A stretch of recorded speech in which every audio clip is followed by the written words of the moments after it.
Yeah.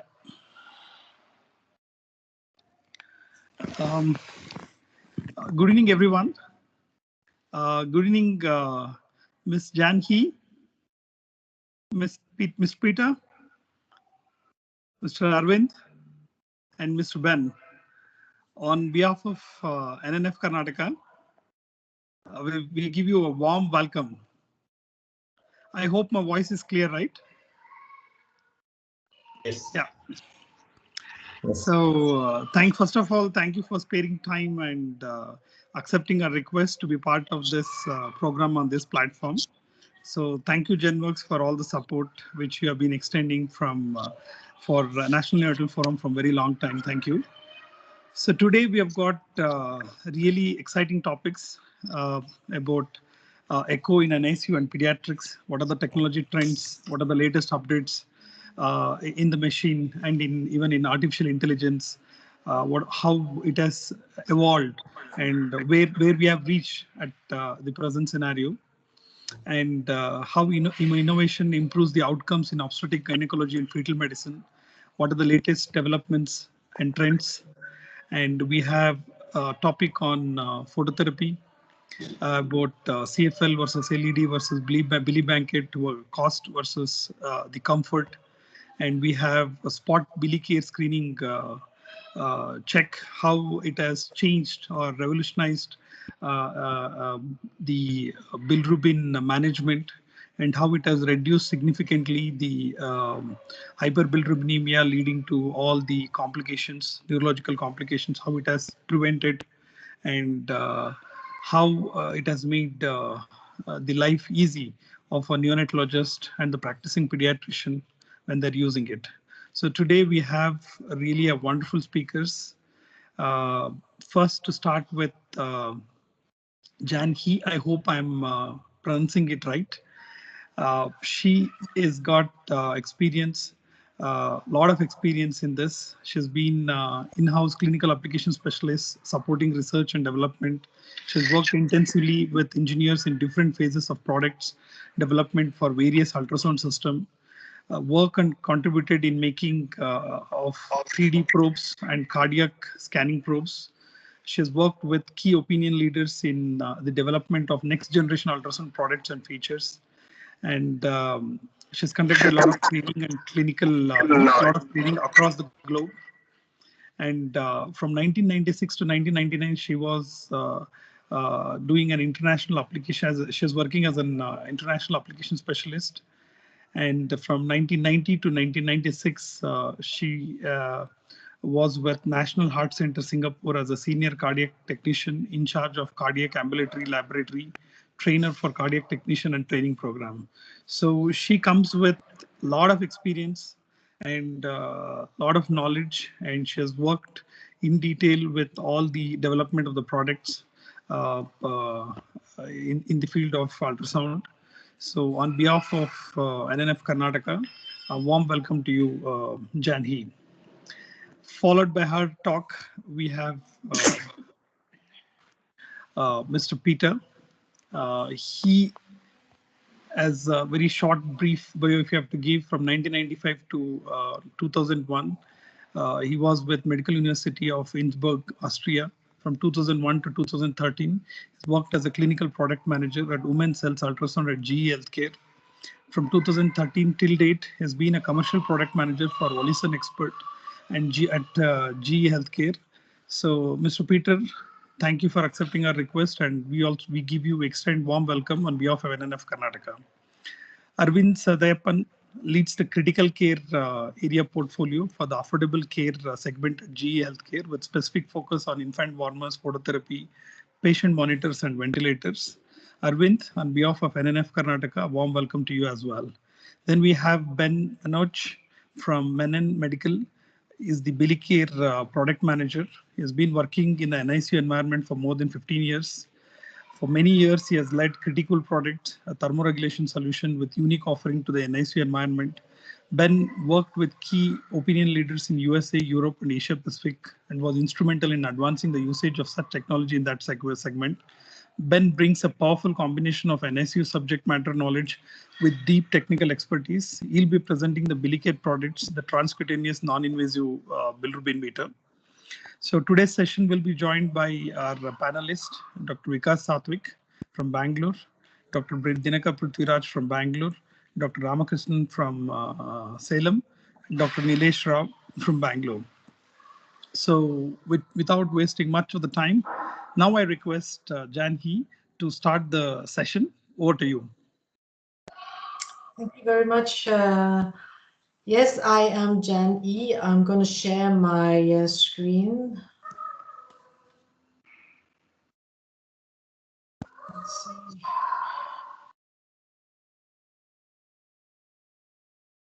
So, yeah. Yep. Do you see my screen? Yeah, we can see your screen. Okay, good. Thank you very much again. My name is Jan E. I'm the Global Clinical Trainer from Cardiovascular Ultrasound, the GE Healthcare, and I'm presently stationed in Norway. And today, thank you again for having me to talk a little bit on the echo in NICU and pediatrics cardiac care. So this is a data report published in early 2019 by Prof. Anita Sasana in Delhi. So in this data there, we know approximately the birth in India in 2018 was about 17 million. And considering a birth prevalence of congenital heart disease, in every 1,000 patients born, there's 9 of them are born with congenital heart disease. And to sum it up, is about it will be about 200,000 per year with patients or babies born with congenital heart problem.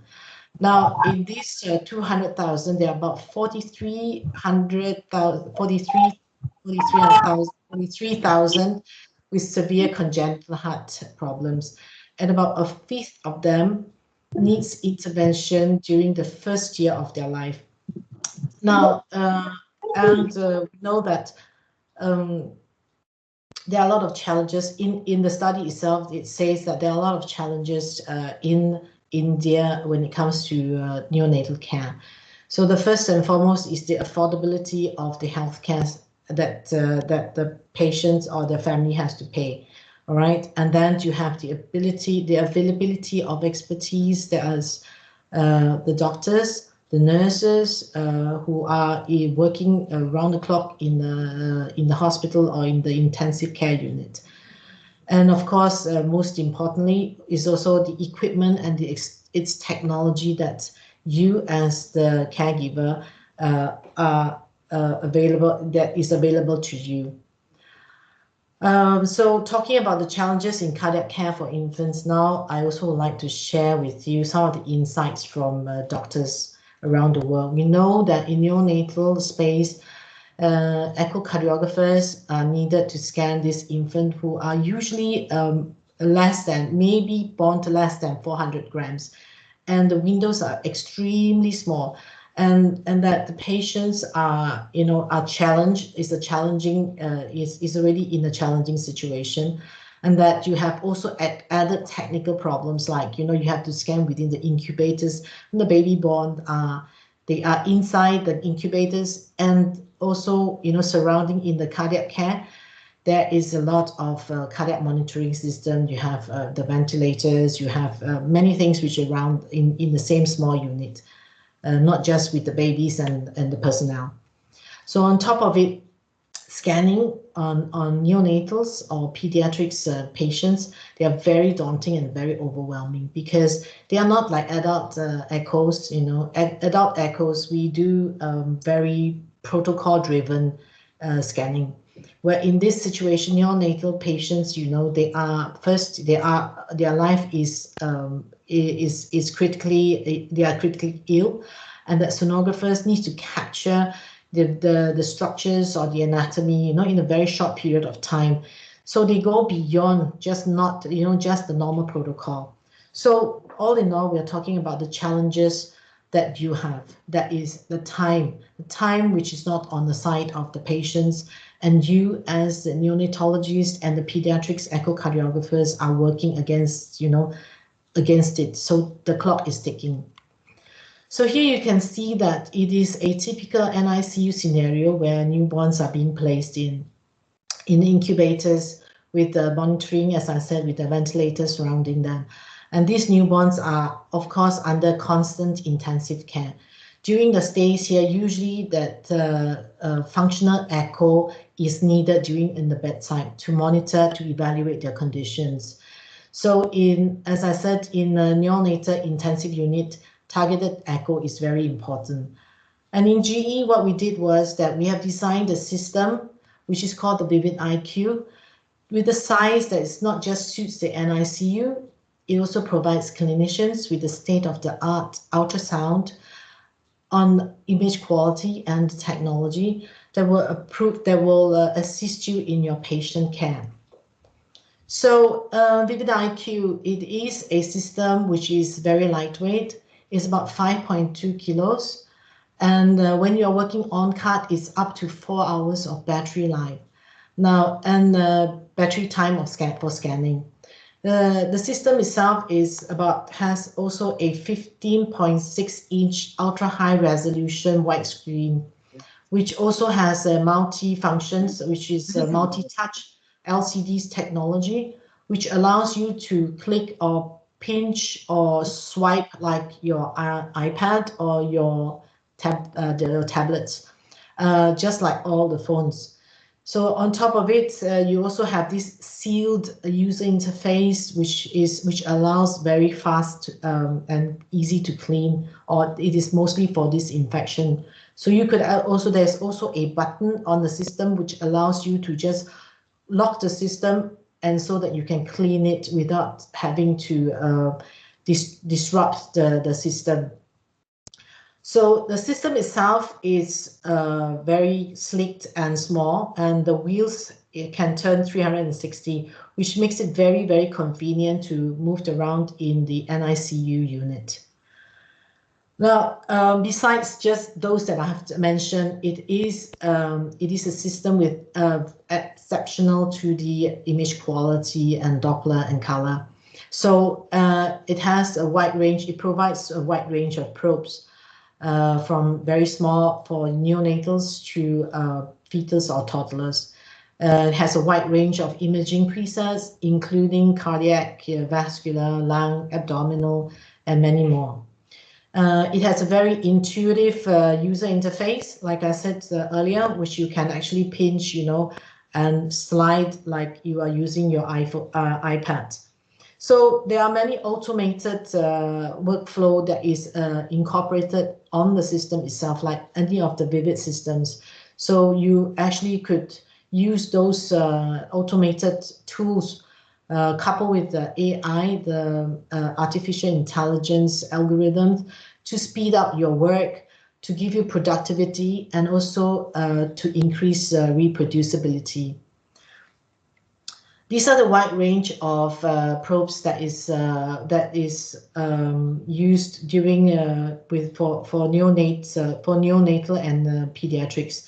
So you have the 12S RS probe, which is actually for the neonatal, and you also have a little bit more, which is the 6S probe for a little bigger patient, and then you have the 8C. And also the L818, which is for linear, and this is for the fontanelle. It gives very, very good images. And also your 3SCRS and M5SE is much more for penetration if it needs be. So Vivid IQ features a wide range of probes, and we constantly improve our system and the probe technology. So on the Vivid IQ, you actually see that it is an RS probe connector.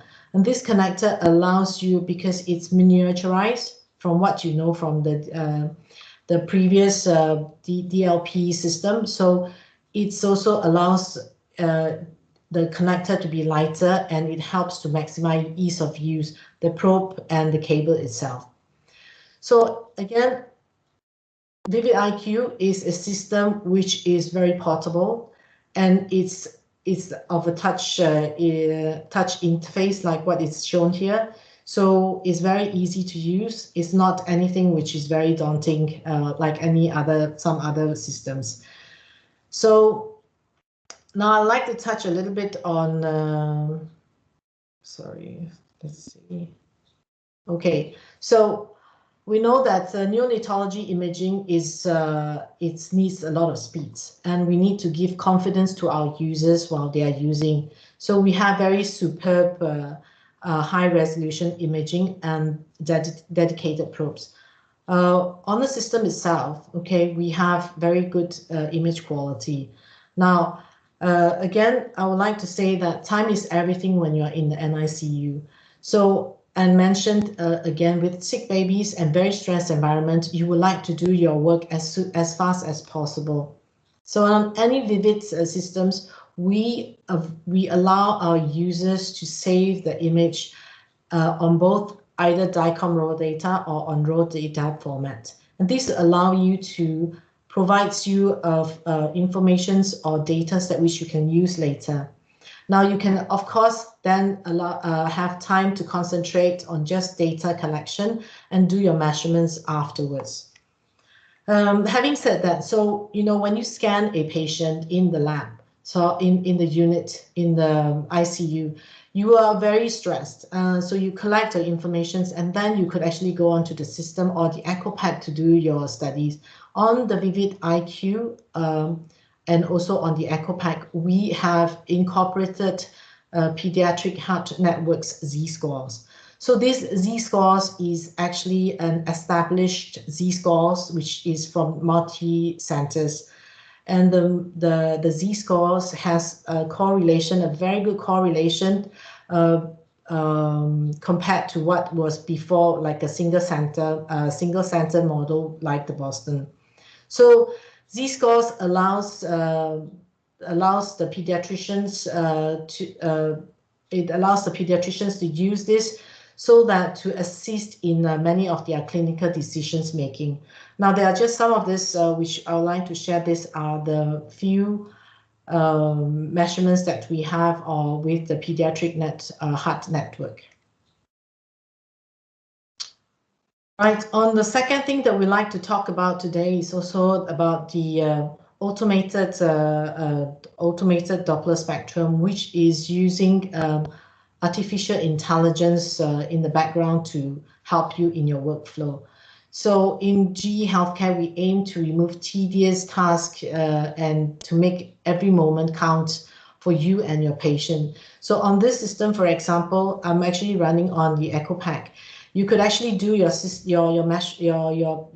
data collection on the system, and you analyze it on the Echo Pack.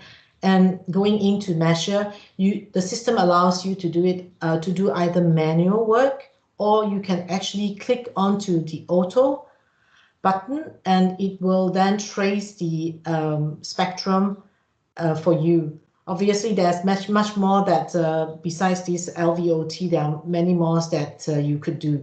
So we provide a 98% of accuracy and about 100% of reproducibility. This is very important to you as a clinician when you are doing your echo. So the next thing I would like to touch on is the automated function imaging or the AFI, which is the industrial standard. Okay, automated function imaging uses two-dimensional spectral tracking of the myocardium. It is a non-invasive technique that has applied to myocardial mechanics in infants, children, and also in adults. There are lots of publications which is being done, and we know that AFI or two-dimension spectral tracking of the myocardium gives more than just ejection fraction. So let me just touch a little bit on this. Conventional measures of the left ventricular function for a long time, even when I was an echo technician, we uses only M mode or biplane Simpson. In those days, we know that these are just a numbers that to show you the global function.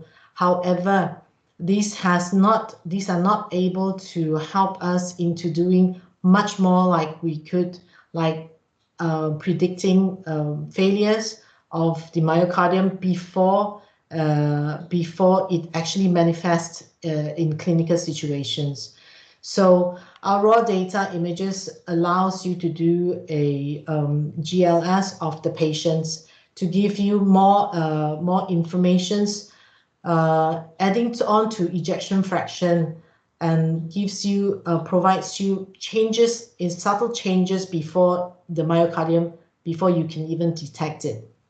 Example, in a patient with most of the LV segments which are normal, all right, only with the posterolateral region which is abnormal. If you use a biplane Simpson or an M mode, you will never be able to see the difference. It will look like it has got the preserved ejection fraction. However, if you use the speckle tracking, you will be able to see the changes already happening.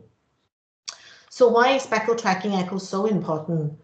It provides systolic function of the myocardium in preterm infants.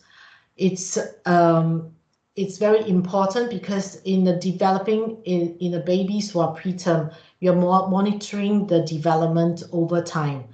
So it will be a added value to the clinicians when they are taking care of the kids. So adding GLS also helps in predicting pre and post procedure in the closure of congenital heart disease, for example, with patients who are PDA. So on top of it, okay, you can also use to global longitudinal strain in heart failure patients, in heart failure patients who are like, for transplant, to enhance the prognosis after transplant. And also, it's very important to do this for cardiac oncology children, because adding the longitudinal strain to ejection fraction in the follow-up of the cancer patient can help to monitor the pre-heart failures conditions, the incidence, and also allows oncologists and pediatrics cardiologists to work together to ensure the well-being of the little patients. So on the ultra addition, the Vivid IQ, we also have LV, AFI of the LV. Again, AFI is a non-invasive method to assist the characterization of monitoring of cardiac functions in preterm babies. So the benefits is a lot. It's a tool that can be used for pre and post operative monitoring, for example, in Fontan procedures. It is a non-invasive measures of ventricular functions in evaluation of the changes in the ventricle. So it can also be applied to assess myocardial mechanics in infants and children with cardiac or non-cardiac disorders, and also in many clinical studies. Okay, in preterm clinical studies, we can also see that surgical ligation in a patient with patent ductus arteriosus has also a sudden elevation in their LV afterload. And these are things that which also, we using GLS, it will also help to monitor the LV function of the patients during the follow-up. Now, we also have on the system the AFI-RV. Now, AFI-RV is also a very powerful predictor for many of the procedures for the pediatrics patients.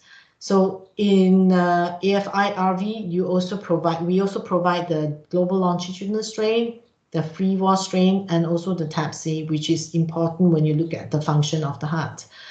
So it's a non-invasive surrogate of RV contractility, especially good in predicting a patient, for post-operative period of the TOF, and also at the same time, It helps in the monitoring of patient with left heart hypoplastic left heart syndrome. All right. So the systemic right ventricular function influence the morbidity and mortality of also after the Fontan operation. So AFI-LA is a novel method to assess the left atrial function, allowing global strain to be measured on using speckle tracking echocardiography. So the benefits is a lot. So here I have stated that it's a very good prognostic indicator for pediatrics heart transplant patients. So it's correlates very much because the LA strain correlates very much with the pulmonary capillary wedge pressure invasively, and can identify at the same time elevated pressures better than the traditional diastolic function parameters. So, and it supports a lot of parameters which we will be very interested to look into, and very much mostly for patients with the heart transplant and graft dysfunctions. So I have come to the end of my presentation, and this slide I would just have would like to remind and give an overview that the BBIQ Ultra Edition is a system designed for the user, by our user. By our user, as I mean that many of our users have been involved in the designing of the system. So it has a very intuitive user interface, and it's AI-driven measurements package, and that we are probably the only system in the whole industry that provides Z-scores from pediatric heart networks. And this is a very good quantitative tool. And we also have more quantitative tools like the AFI, LV, RV, and LA, which are very powerful diagnostic and prognostic for the care and treatment of our little patients. Thank you very much for your attention. Thank you, Janhi. We will take up the question related to this after Peter's talk. So now I request Mr. Peter to start the session. Wonderful session. A lot of questions are there. Janhi, we will discuss after his talk. Over to you, Mr. Peter. Okay, thank you, Dr. Prashant. It's a pleasure to be here, and thanks a lot for the invitation. I'm Peter Falkensammer. I'm the product manager for the Women's Health Ultrasound team of GE Healthcare. I'm based in Austria. And it's a pleasure to discuss with you innovations and how latest trends are in the field of ultrasound in obstetrics, gynecology, and fetal medicine. Now, when we talk about ultrasound in women's health, there is a very broad variety. And as the focus of women as they're aging, they're changing, starting from early gynecological questions through obstetrics, potentially through assisted reproduction, but also a lot of post-menopausal questions, with the challenges of aging women in urogynecology and oncology are questions that we're typically faced with. So all this shows you a really wide variety of clinical questions that we're dealing with on a daily basis. And this is why within the women's health ultrasound, we have a pretty broad focus on innovation. And over decades, the women's health ultrasound team has brought up several innovations and has been the first on many of technologies that have hit the market and are still very successfully used today. Starting back with more than 40 years ago with real-time probes, with transvaginal ultrasound, with 3D ultrasound, portable ultrasound, or portable 3D ultrasound, and definitely now in the later times, technologies and innovation around 3D. And all of those are just here to, to offer technology for you as clinicians in their everyday practice. Now, also recently, we are continuing this route of innovation. And I think you may be aware that we're typically trying to introduce new technology about once a year with significant updates to the Voluson systems. Now, over the years, this has progressed quite a bit, and I recently got those images from Professor Schaui, which some of you may know, who is a fetal medicine expert in Berlin, Germany, as he was preparing a talk for the 30-year anniversary of ISUOC, and he showed the development of ultrasound imaging over 30 years. And it's pretty impressive to see how far that has come along with, in this particular case, which are all cases of a hypoplastic left heart, on how those technologies have changed over the years. But it's not only in 2D or color imaging.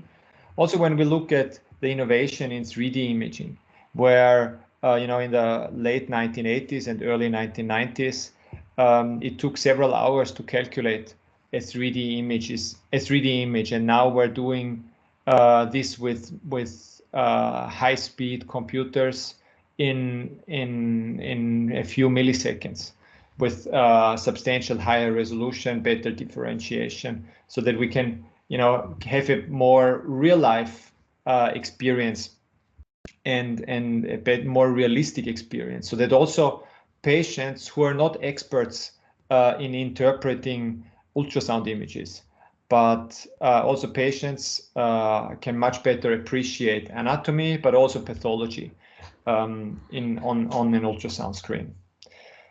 Now, over the years, the technology has expanded quite a bit, and our estimate as of last year was that we're hitting almost 350 million examinations globally with Voluson equipment. So I think this is also a representation of the innovation and the reach that this technology has been able to achieve over the years. Now, when we talk about innovation, I want to emphasize the Voluson E10 ultrasound system, because this is typically the platform where we're bringing most of our innovation, where typically new technology is introduced on the market first. And there are several aspects of innovation. One is imaging performance. And when we talk about imaging performance, we're building this on a strong architecture. So the architecture in the console contains hardware and software, and gets updated with a certain regularity, so to keep it at the latest level of technology. And this, combined, for example, with new innovative probe technologies as they come along, really give you the basis for a good image quality. Whether it's for 2D imaging, whether it's for 3D or 4D imaging. And what you see here is the RM7C probe, which has just been introduced on the latest platform, or the latest version of the Voluson E10 ultrasound system, which is built on XT Clear, so the latest transducer technology to give you extra sensitivity when you want to see detail, which will give you extra bandwidth in patients that are hard to scan when you need extra penetration. But it's not only probe technology that we're constantly focusing on.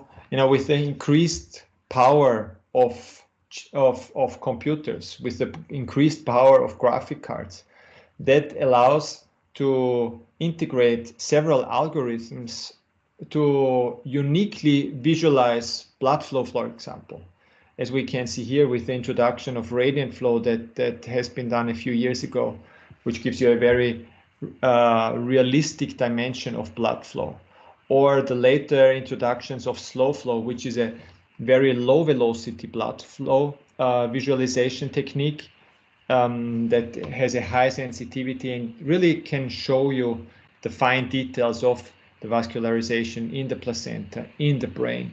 And now with the latest enhancements, as you see here at the bottom right, you can also do this in 3D, which is a very unique and sensitive way of visualizing blood flow. But not only for that, we're also enhancing the grayscale imaging.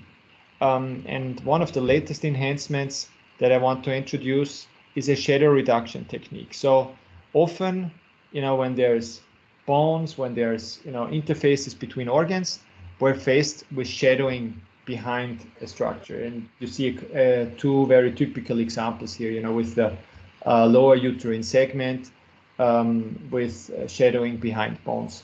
So this is a dedicated technique which detects those areas where shadowing occurs and fills those areas with additionally acquired low frequency signals.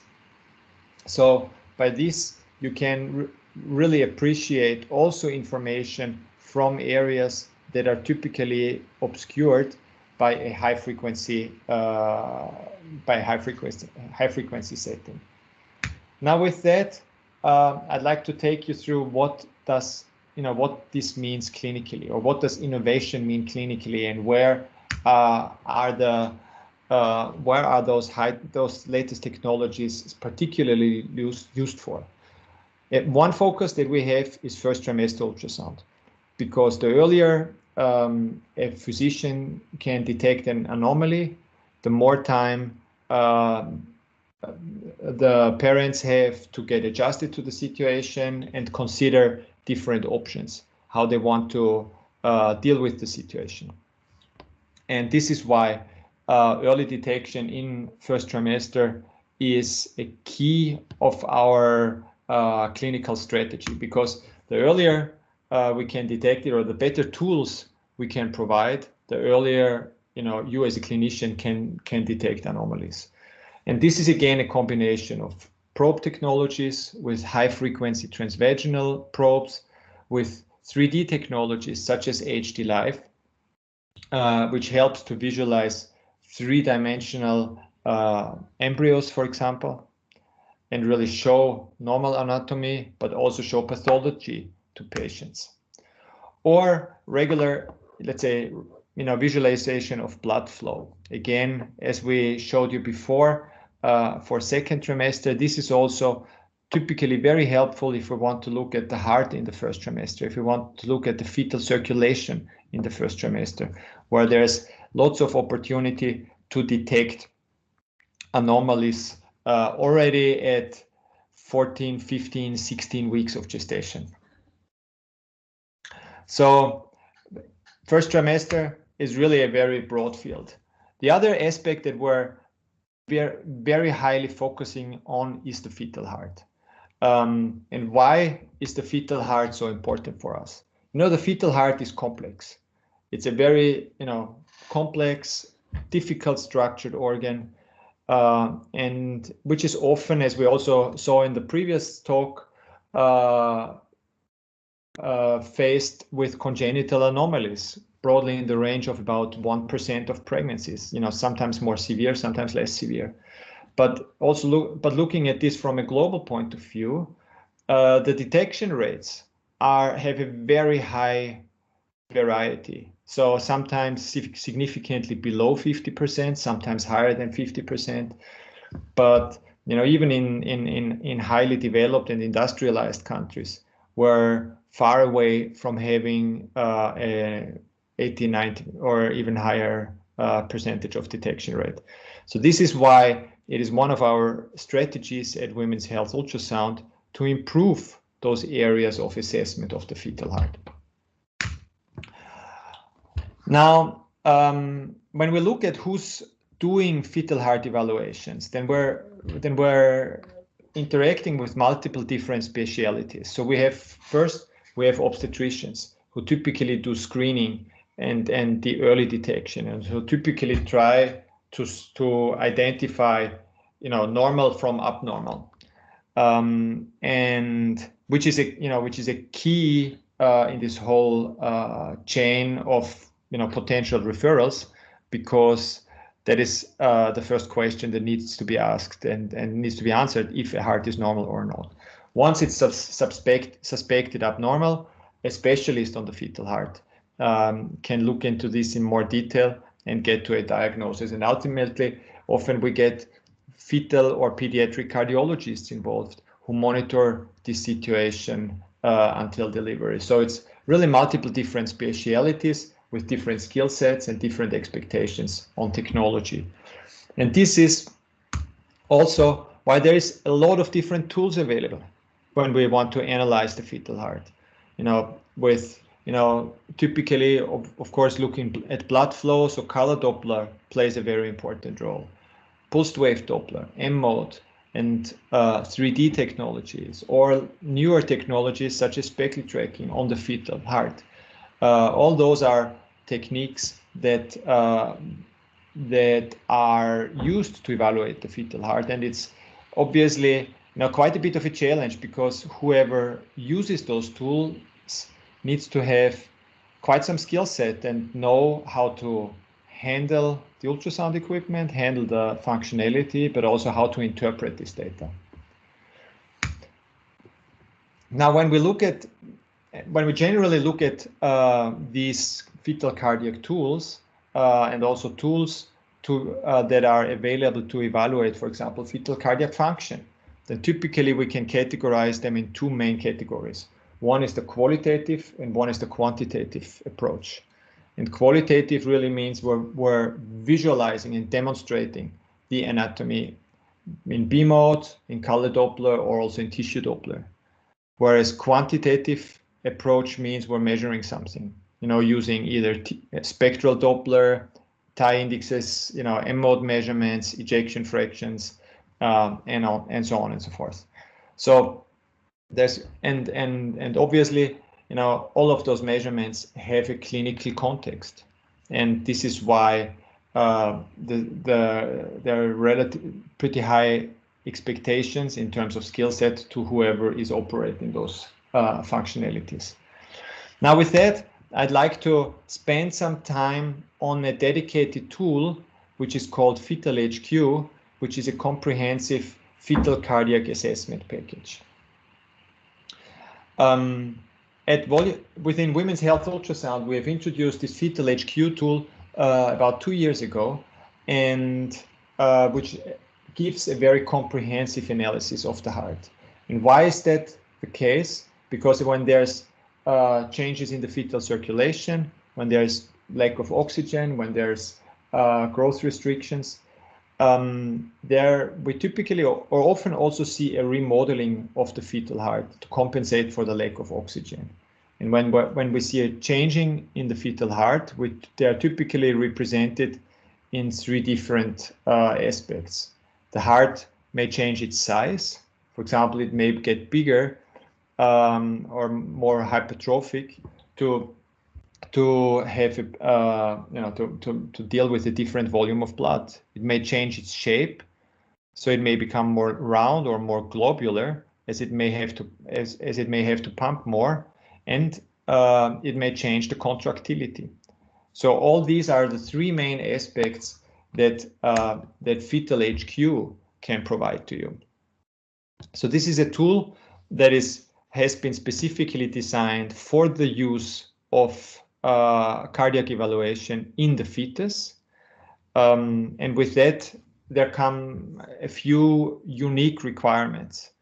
First, as you can see here on the right side of the screen, in fetal life it is important to evaluate both ventricles simultaneously, so you can do the right and the left ventricle simultaneously. And based on that, it is using speckle tracking technology. There's a couple of different ways to analyze it. First, you also, as I discussed before, you can have the qualitative approach. So that means you can visualize contractility of the ventricles. And as you can see here, we're demonstrating systolic and diastolic boundaries for the right and for the left ventricle. And you can see this also movement. You can see the movement of the beating heart on this as well. But on top of that, you can also analyze it in a quantitative way. So that means it can measure. And when we're measuring, we're typically following a 24 segment approach. So we're dividing the heart from base to apex into 24 segments, as you can see here on the right side of the screen. So 8 basal segments, 8 mid segments, and 8 segments in the apex. And this is done for the right and left ventricle. And also, what is then part of this Fetal HQ package is that those dimensions are analyzed in a few different ways. First, we're looking at the end-diastolic diameters, and you can see the chart here on the top of the screen. You're seeing here on the right side for the left ventricle in green, in the right ventricle in blue, you're seeing the dimensions, and you're seeing a nomogram in the background. So just by looking at those results, you can determine, is the heart of a normal size? And as you can see here, and the speaker before also mentioned on C-scores. So these are C-scores, developed for fetal measurements here, so that it is important that you can also validate that the dimensions that you measure are appropriate for a fetus that size, which is a key question. The next item below is to analyze the shape. And for shape, we look at the sphericity index. And the sphericity index, we're dividing for each of those 24 segments, we're dividing the diameter of the ventricle by the length. And so you can see whether the heart is actually changing its shape and whether the shape is getting outside a normal range. And then for each of those 24 diameters, we're showing a fractional shortening as a contractility measurement. So we're calculating the fractional shortening between end-systolic and end-diastolic measurement. And out of those, that ratio of contraction or the percentage of fractional shortening is calculated, which gives you a number of how well this ventricle contracts. Now, there has been a lot of research ongoing over the last few years on this, and as you can see here, most of those papers were published in the last 2 to 3 years to put fetal HQ measurements into clinical context. And there is a few examples that I just want to pick out and highlight to you. The first one, and all of those have been published earlier this year. Some actually are still, most of them are actually still not published in paper, but still published electronically ahead of press. So this one is was a study around, and this group looked into whether fetal HQ could help improve the sensitivity and reduce the false positive rate of a prenatal detection of coarctation of the aorta, and by using the fetal HQ concept. And the conclusion that they got to was, and I'm aware that this is at the moment a very shortened and superficial way of discussing this, but what I want to do with this is that I really emphasize to you, and those papers are available online by those societies, but so that you can actually, if you're interested in this, that you can take the opportunity to look into this in more detail. But the conclusion of this one was that fetal HQ may assist examiners in identifying fetuses with coarctation of the aorta that might otherwise not have been identified. And also it may help separating fetuses who will have coarctation of the aorta postnatally from those who have a false positive diagnosis.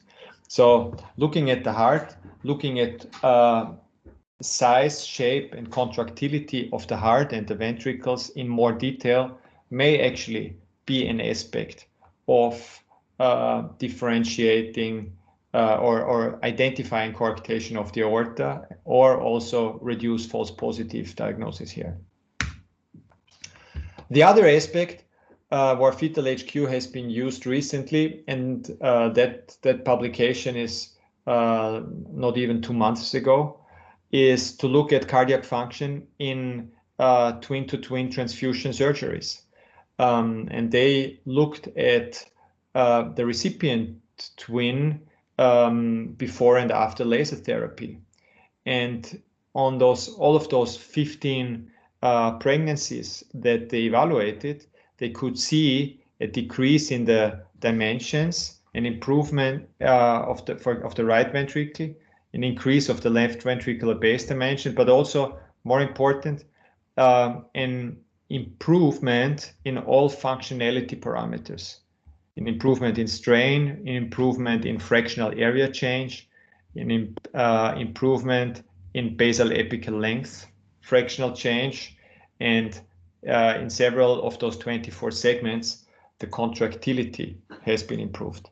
So again, Fetal HQ is a tool here that may significantly help clinicians to understand fetal cardiac function here. And the third one that I would like to emphasize is the cardiac measurements of size and shape in IUGR fetuses with an absent or reverse diastolic velocity. And the conclusion that this group took was that, for fetuses with a smaller size and area of the right and left ventricle, or those with a globular shaped right ventricle, had a lower risk for prenatal death. Now, that is as of right now, we're not yet sure on how much that can be translated into clinical routine. But as you can see, Fetal HQ can contribute to understanding fetal cardiac dimension, fetal cardiac shape, fetal cardiac functionality in different clinical situations, and with that, better understand what the fetus and how to put those findings into a clinical context. Now there is one more topic that I would like to touch on, and now this is less clinically, but it's more a technology tool or a workflow enhancement, because ultrasound systems are complex system. Workflow is sometimes difficult, and one of the latest enhancements, and now we're moving a little bit away from clinical context here, is that we're introducing Sonolist. Sonolist is a tool based on artificial intelligence that can automatically analyze acquired images, and out of this analysis, it can automatically identify fetal anomaly. Because we think that with this, clinicians can improve their efficiency when scanning, they can improve their consistency when scanning, have a better quality control, and also you potentially use this in teaching scenarios. Now, what exactly would that be? Let me give you a couple of examples here. So, assume you're scanning, and as soon as you hit freeze, the system will analyze what you have on the screen. So I'll show you. So you're scanning, you're hitting freeze, and this algorithm will identify that this was a spine. And on the next image, it will identify that this was a profile. The next one, it will identify that this is a hand. And the fourth example that we have here, it will, as soon as you hit freeze, it will identify that this was a foot. Now, the question now is, how is this helpful, or how can this be used? And what would the system recognize? So at the moment, we're focusing on second trimester examinations here, and and we're following guidelines that the International Society of Ultrasound in Obstetrics and Gynecology has put out on what should be part of a second trimester examination. And out of those suggested views, Sonolist, so this program, can detect 20 views that are on those lists here and will be able to determine if you have, or which of those 20 views you have on the screen. Now, additionally, it can actually show you the criteria and show you acceptance criteria on what should be on the screen. So, for example, if we're looking at if we're looking, for example, at the 4-chamber view, you should see the spine, you should see a full length of the ribs. What are those criteria that are defined by the ISUOC guidelines on what a standardized view looks like? Now, what is the advantage of this? You can use this in a training or teaching environment. You know, when you have new ultrasonographers who are learning how to scan, then this tool can help them to generate images according to standardized guidelines. And the system will exactly tell them which of those criteria have been met and which one are still missing. So that is one benefit. The other benefit is the aspect of efficiency, because clinicians are always busy, in a hurry, and have a high demand for efficiency. And it is important for somebody who's performing a second trimester examination, which is quite comprehensive, to be sure that by the end of the examination they have seen everything. So with this, the combination of, because Sonolist may identify what you have on the screen, and with this, it will also generate a scan assistant protocol that you can define yourself, and with the goal that by the end of the examination, you can make sure that you have seen everything. And all this may come with without an extra push of a button, so that by the end of the examination, you can get a list, as you can see here on the screen, that which shows you what are the views that you have been that you have identified, that you have checked off, that you have documented. So with that, I would like to conclude on this and really thank you for your attention here today.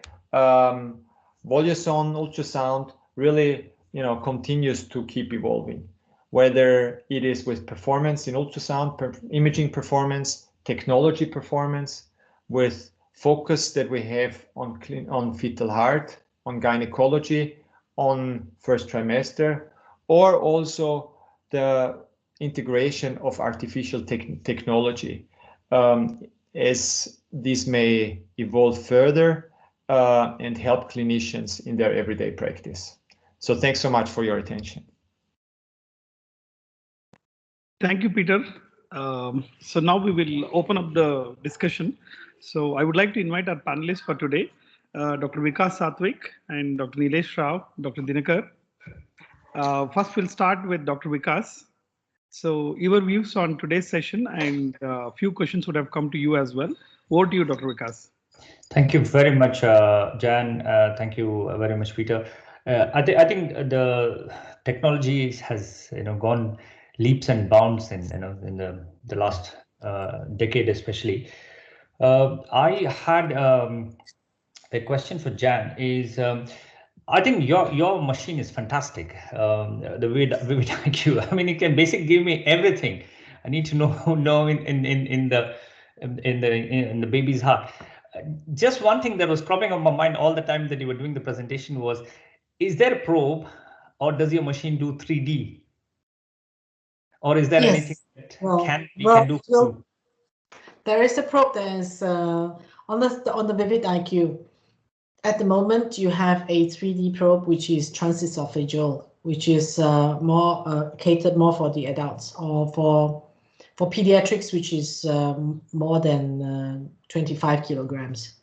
So, and there are, of course, pediatrics probes, which is also available, which is also on Vivid, on the Vivid series, but it will be on the high-end Vivid series. Recently in August or September, during the European meeting, we actually launched a pediatric 6VC on the E95. And that is the probe which is running for pediatrics at the moment. So, and it's you're able to scan all the way down to babies about 500 gram. But it is not available presently on the Vivid IQ, but again on in GE Healthcare, at least you know, so for the many years that I have been around in GE, we always have transfer of technology. So the transfer of technology means to say that eventually, you know, all this will be available on other systems. I mean, on the lower end system, but I cannot give you when it's this is going to happen. But again, it is to tell you that our technology is such that we do not just, you know, just keep it on the lower end of the system. Yeah. Thank you. One question I had was when you mentioned about ZUT scores and auto mode function. So the thing was that, does that actually automatically give me a printout at the end of my session that I do from A to Z about the scanning of the heart, everything that I need to know? Should I enter anything different, or should I cross-reference? Previously, I've had experiences with parameter ZUT, so you enter everything there. And so the question, and then the question comes of the printouts, because then yes. I have to explain to the parents. I have to tell, and I have to substantiate. I have to tell my surgeons, this is what we are, you know, is happening in the newborn heart. And this is where we had issues like, you know, one is the numbers. The other one is regarding inter-operator variability. Yeah. Will it compensate for that, or how do we go about that? Are you talking about normal studies, the printing out? Yes. Okay. You could actually connect the system, your Vivid IQ, to a printer, and you could actually print out in the report, in the form of a report. And you could actually also at the same time choose the different images to print alongside with the measurements. So that itself, Vivid IQ allows you to do that. Yeah. And then you're talking about the intra-operator variability for the measurements. Okay. Now, if you're using the AI auto measurements, all right, we found out that, you know, if you use the AI, it has got the reproducibility is really high. You know, as it has been quoted, okay, it's about 100%. Okay, the intra variability is not any worse than what we have seen, you know, on the inter. So it's actually quite very good reproducibility on that side. Thank you. Just one last question. I think the spectral tracking has come a long way, and I think it's fantastic that all chambers, except I think the left atrium was left out. The right atrium is now still the only one which is not there yet. Yes. So which brings me to the point, like, you know, because we do have a lot of people logged in who are maybe new to spectral tracking and, you know, may not be fully aware of it. Yes. Because I feel that very few centers across do spectral tracking and, you know, the use of those. Would you be able to explain a bit about that so that, you know, everybody's clear about what exactly it means, and, you know, just a few basics, please? Okay, just a few basics. The point is that when you're actually scanning well, when you're doing a 4-chamber, for example, right, of the heart. Okay, maybe I should get my image. Another presentation. While you ask Peter the questions, well, let me get my presentation. I can do some small explanation afterwards. Thank you. That'll be awesome. Nilesh, do you have any questions? No, excellent. Very stimulating presentations. Thanks, Peter and Jan. I think it's a very new, from I think, Dr. Vikas, you are trained in cardiology. For me, it's more of a functional, a neonatologist performed echo kind of perspective. So I think speckle, and I think most of the speckle tracking and, the myocardial deformation analysis was more in the research realm till recently. I think we are having more and more data on this. I was reading through it, and most of the studies are from GE, like if you using GE machines. So there are parameters, like standard parameters for term babies. So I had a question for Ms. Gyan about the spectral tracking. I think spectral tracking, it detects kind of acoustic, signals on the myocardium. How good is it for like very small, extreme preemies, like, 24 weekers? And I think in other countries, 22, 23 weekers, they are kind of, we have started resuscitating. So are there any studies validated in those babies? Because I think these days functional echo is being done in the first week, many days. And I'm sure this modality, which assesses both global and LV and regional strain, will be used more and more. So any studies on that? Or Okay, very basically, okay, I have a very, very, very, very basic, so simple.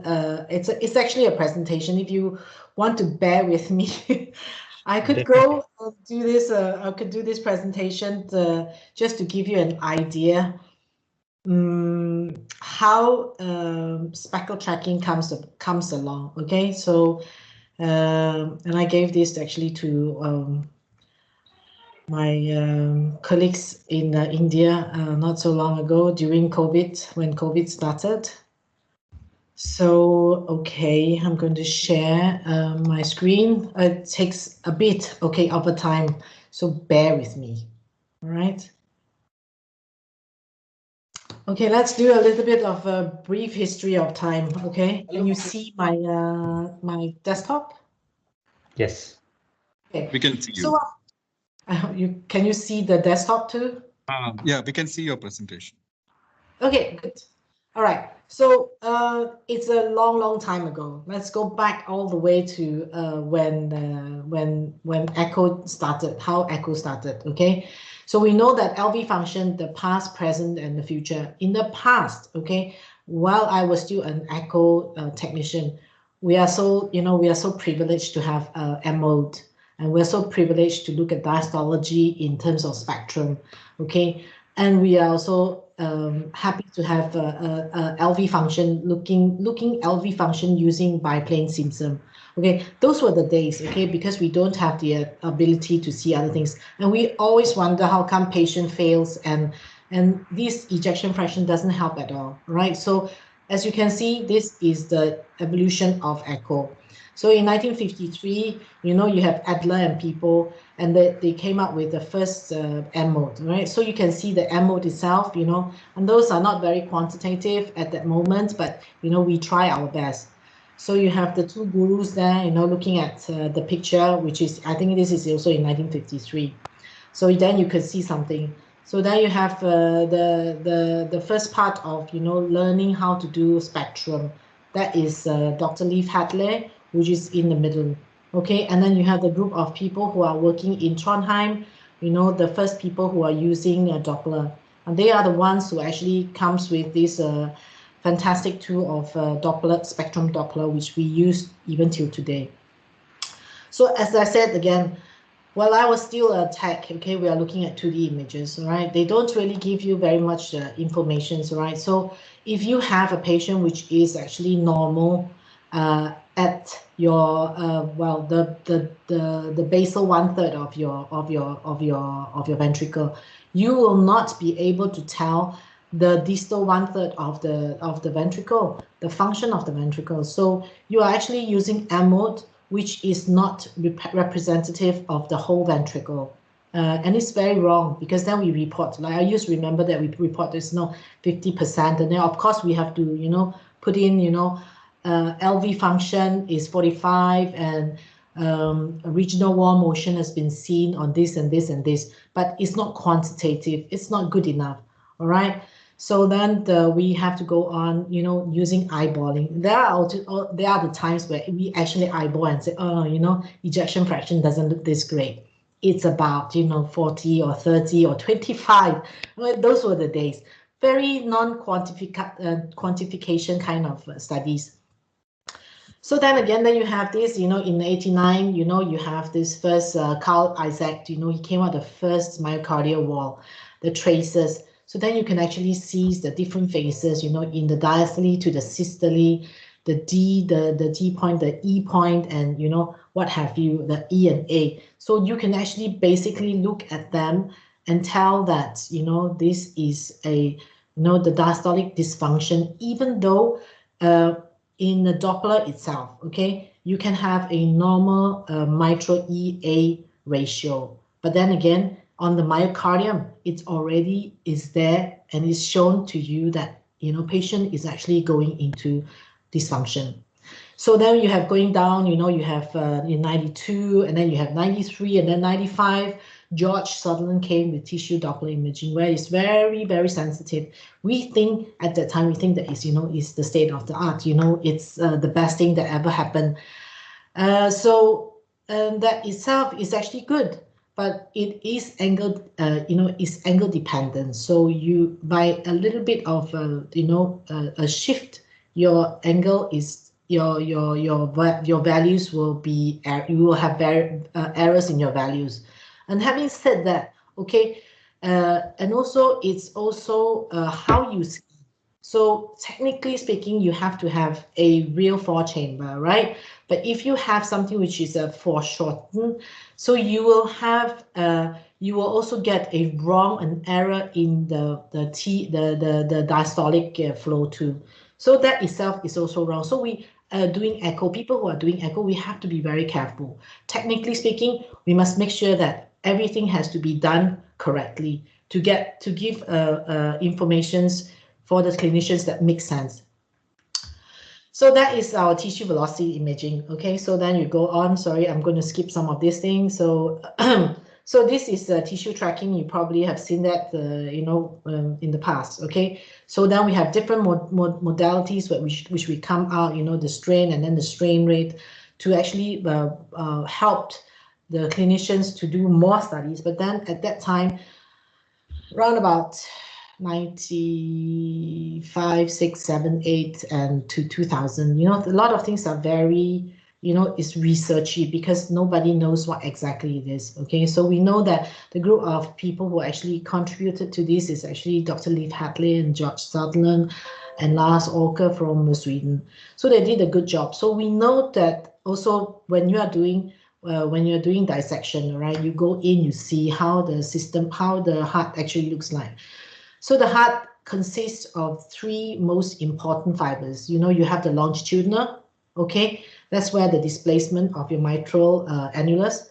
And then we also realize that the heart doesn't pound, the heart doesn't, you know, beat going from the apex to the mitral valve. It's actually the mitral valve going upwards. So then you can actually using the basal of the mitral annulus to track to give more informations, you know, when it comes to strain. So we know that there's a longitudinal strain, and we know there's a circumferential strain, and we also know another one which is called a torsion, right?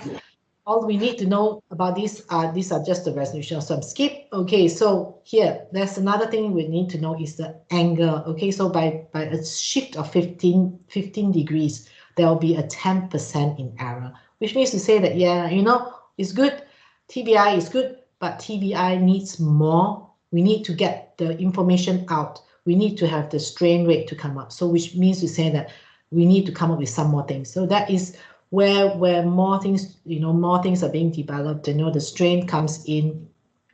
So then, okay, I'm going to just keep, all right. So this is the new methods, okay, of quantifying the global function. Okay, we know it's speckle tracking.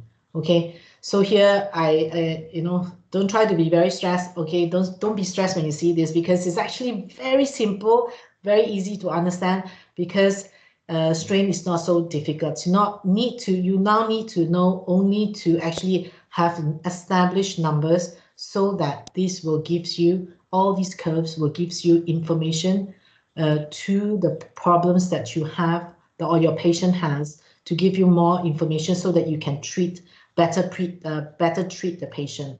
Right. So there you go. This is the way that the system works. The longitudinal is just like the coffee cup, the coffee strainer. So then you have the circumferential, and then you have the torsion. Okay. So here is just part of what we see, you know, in when you do. So deformations allows analysis of myocardia. So here, this picture here, okay, so it's very simple. When you talk about 2D speckle tracking, you are tracking a specific point, and that means to say your cursor. For example, you place the cursor on that point, and during the whole cycle, okay, this system, the algorithms will be able to follow you, or follow the contraction, which will gives you informations of the strain.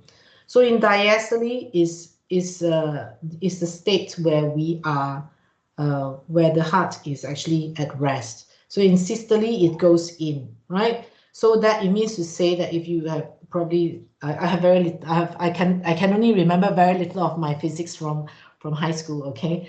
But I know that when it goes in and something has to change, it's always a minus. So then you'll relate this to a deformation. So the deformation comes in terms of minus how much.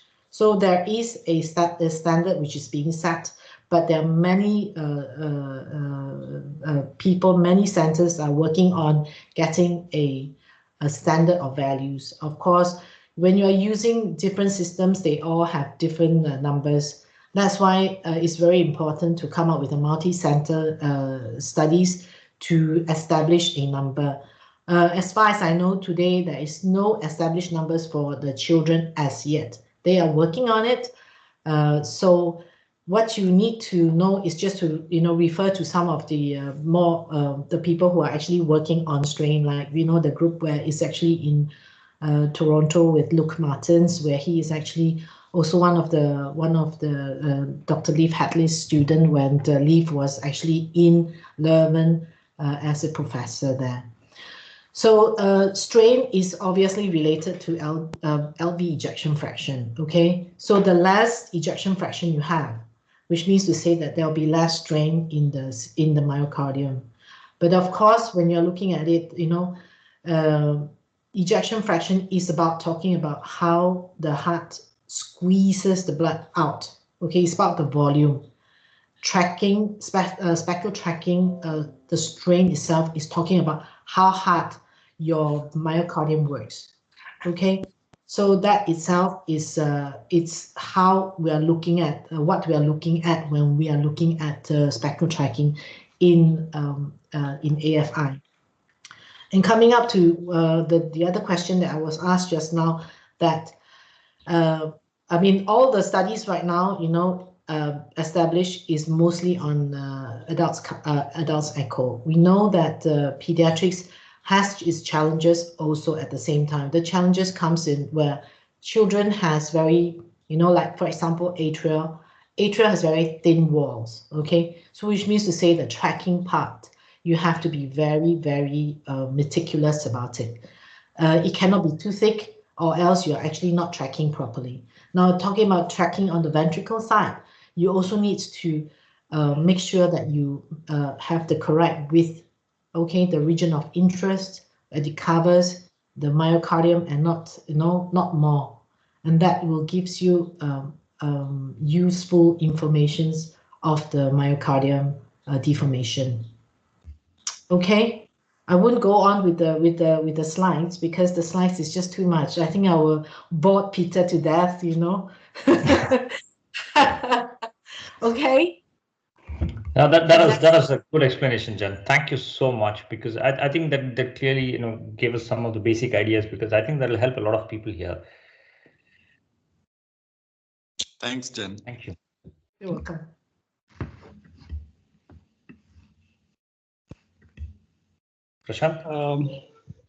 Yes. Dinakar sir, are you there? Yeah, Prashant, very nice talk. Yes. What is some shift in that machine? Can we do the fetal echocardiography? What is some shift SWIFT, new machine? Then what is the new advantage of that machine? Volume shift compared to the normal volume. What is the advantage? Number first. Number second, can we do the fetal echocardiography in that, or we need a vivid eye or something like that?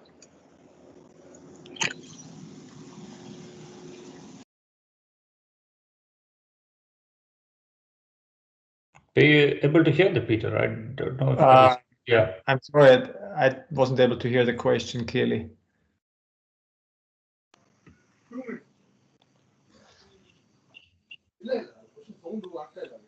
Peter, this is Ganesh Prasad. Can you hear me? Yes, I can hear you. He wants to know the Volus Swift. Can it do fetal echo?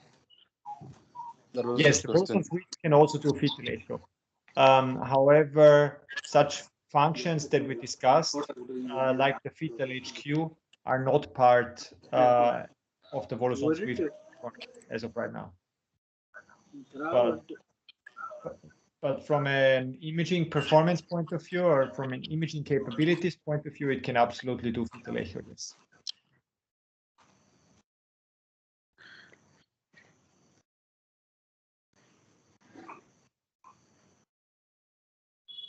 Hi, actually a small query from my side to AJ. The thing is actually when it comes to vivid, so you are telling about 2D strain and 3D strain. So is there a possibility, like should we have a separate software for the vivid to see if at all, if you want to have a 3D imaging done other than the probe? Is it a separate software should be there for the vivid? Sorry, can you say that again? I didn't quite catch it. So I want to know whether if we want to have a separate software for 3D imaging in Vivid, especially when it comes to Vivid. So is it already enabled? Should we just have the probe, or should we have a separate software if we want to do a 3D strain or 3D imaging? Which system are you talking about? Vivid IQ. No, I've actually explained earlier on just now that Vivid IQ doesn't have a 3D probe. Okay. Okay, it has a 3D transesophageal probe, which is yeah, right. So there is a 3D probe, but it is not on the Vivid IQ. Okay. Yeah. If your delegates have any other question, they can unmute and they can ask. Arvind. Hello, Dr. Prashant. Yeah. Should I start? We'll just one more minute if any of other questions are there. Delegates, if you have any questions, you can ask because they'll be leaving us now. Peter will be leaving us. Prashant, maybe thanks, Peter, for the excellent presentation. So I was going through, clearly the antenatal machines are like way advanced compared to what we have in the NICU. I think we have all kinds of 3D and, it looks very nice. The fetal HQ, again, I think it's based on speckle tracking. Again, is it a research tool at this time, or again, it's well validated? Well, I think there is quite a lot of literature already available on fetal HQ. I think, and I think we're just, let's say on the borderline between a research tool and going beyond this. I think the functionality in itself is very well validated. I think where a lot of research is ongoing right now is how to translate results or findings that come out of fetal HQ into patient management, right? So, what does a result that you find, whether it's changes in size or shape or contractility, mean for a particular patient, and how may that influence your decision to manage the patient. I think this aspect is something that's currently heavily under clinical research. That is definitely ongoing, but from a functionality point of view, all aspects have been broadly evaluated and validated, and so that is one aspect. There are additional studies ongoing right now, for example, to validate or do additional validations on the normograms that are on there, potentially for different ethnicities and different patient populations. Those are studies that are ongoing right now as well. But again, so this, I think this is really the picture where we are at the moment. Thanks, Peter. Yeah, for Jan here, last question. You were talking about the probe, different types of probe. So you mentioned about the matrix probe. So what is the difference between the matrix probe versus the regular probe, and where can we use this particular probe in neonatal scanning?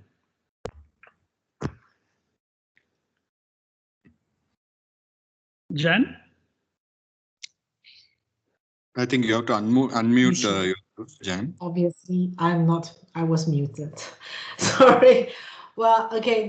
The matrix probe itself is actually basically it's a different technology now, but it has got we have a matrix probe which is actually on the M5SC as the ones with the rings, the blue rings around. They are actually the ones that is matrix. Now, what we have today on the pediatrics probe, they are not on matrix probe level yet. There is nothing to talk about, as in, there's no difference as in the quality, but of course it's a different stack. I mean, itself is another topic to talk about probes, but the matrix probe, they are all the same. It's just that the technology is a little bit different. So the M5SC actually gives, there's an active cooling stack right behind the lenses. So they are the same. So it's about the penetration. For example, the M5SC is a probe which is a very low frequency probe, which helps when you have very difficult patient to scan. Okay, so what you're having for the NICUs, for the neonatals, you needed to have probes which is of higher frequency. That's why you have the 12S probe, the 6S probes that will cater to the pediatrics or the infants, because they do not need to have too much to there isn't in. I mean to say that you didn't need to have a low frequency probe to penetrate, because they don't have a very thick chest wall like the adults. So what you have there, 12S, 6S, and the 3SC is very good. Is very good coverage already for all the different types of presets, ranging from cardiac to abdominals to vascular. Yeah. Yeah. Thank you, Janhi. I think we had a wonderful discussion, and I'm proud that I have one of those machines, your Vivid IQ Premium, the latest one. So I'm experiencing the technology which you have brought in the machine. It is really fantastic, and it's a pleasure to use. And I'm also learning a lot about speckle tracking and tissue tracing and tissue Doppler as well. So it's something new for us as well here. So, and I happen to have, use the Volusin as well for my, just had a baby this month on November 5th. So I was very excited to see the 4D image. I was very excited to see the flow of, blood across from head to toe. I didn't leave the radiologist. So I made sure that, he showed me each and everything from aorta to posterior tibial artery to dorsalis pedis artery. So the images are fantastic. And even anybody can read because the clarity is so good and nice. Thank you, Peter. Thank you, Jan Hay, for your wonderful session. Dr. Dinakar, sir, would you like to add something? You are in a flight. I can see that. Shant, I'm in flight. We'll ask later, sorry. Okay, but anyhow, it was a very good this thing. And really, Martin, it was nice. Jen, really, it was nice. Lot of questions are there. Through Ganesh, I'll be asking lot of things. Sorry, I'm in the flight. I'll ask later. Sorry. Thank you, sir. Thank you, sir. I have one question. I have one question to Peter. So Peter, I wanted to know, it's actually a great presentation and great to know about this speckle tracking. So when it comes to volume assessment, especially LV volume, LA volume, I know this most of the GE machines now, it is AI integrated, right?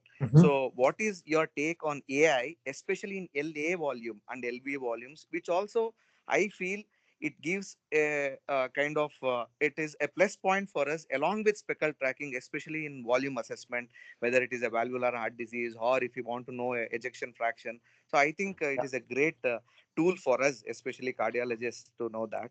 So what is your take on that? Thanks so much for the question. As of right now, Fetal HQ and the volume measurements that it provides for the left ventricle are based on the Simpson's rule. Yeah. And however, I think we're in terms of developments, we're right now really at a turning point when it comes to additional integrations of functions that are built using artificial intelligence. So that makes our life much easier, I feel, compared to Simpsons. Yes, and yeah. I think so too, and I think we're going to see much more of those in the next years to come, not only on Voluson systems, but also on all other systems. And I think the challenge for us is a little bit on how to prioritize, right? Because there's so many different possibilities to use artificial intelligence, and even we should consider, I think, the different whether it's like European built and even Indian, South Asian built, even the body habitus matters a lot when it comes to AI, especially volumes, when we are considering volumes. Absolutely. And this is also why we have collaborations around the world to actually, on the one hand, also generate, data for, for curation and validation of AI algorithms, but also, particularly, to also hear from clinicians, what is the biggest potential and where are benefits where AI could really help. And I think particularly when we look at the fetal heart or also programs such as Fetal HQ, I think, in the long run, AI can really help to be a workflow simplification, but also help, to reduce inter and intra-observer variability of such concepts. So as of right now, we're not there yet, but there's much more to come with artificial intelligence. Yeah. Thank you, Peter. Thank you. And I have one suggestion for Janhi and GE Healthcare, that I would request you to release some YouTube videos about the understandings about the basics, like how you explain now about the basics about the newer technologies which has been introduced in the machine, because it will help us. Because I, being a owner of one of your machines, it takes time for an application manager to come understand, and then by that time we may not have any cases, or cases might get discharged, or or things might be a little difficult for us. So that is one suggestion. So kindly release some videos, some tutorial videos regarding this, where the neonatologist perspective, where we can understand it better. That will be really helpful. Yeah. Yes. I have, well, I think I can do it on behalf of Peter too. We actually have a club, which is called the Voluson Club and also the Vivid Club. So if you have a machine, you can always sign up, and there are tons and tons of good things there. You can find yourself in a lot of different technologies and technical things that you want to learn, with case studies, and obviously, you could.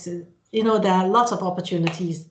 So yes, join the club and you will get the information you want. Thank you, Janhi. So we'll move on to Yes. the next topic. Thank you once again, Peter. Thank you, Janhi. We'll move on to the next topic. Prashant, Thank you for having I us. think maybe the club, if there is something like relevant to neonates, like of course the Vivid, the IQ club. So please do let us know how we can join, so we can kind of learn something from you. Thanks so much. Thanks, Prashant. Thank you. Thank you. Thank you, Arvind. Over to you. Thank you so much. Bye-bye. Bye. Thank you, Jan and Peter, and thanks, Dr. Prashant. Let me just share my screen before I get started.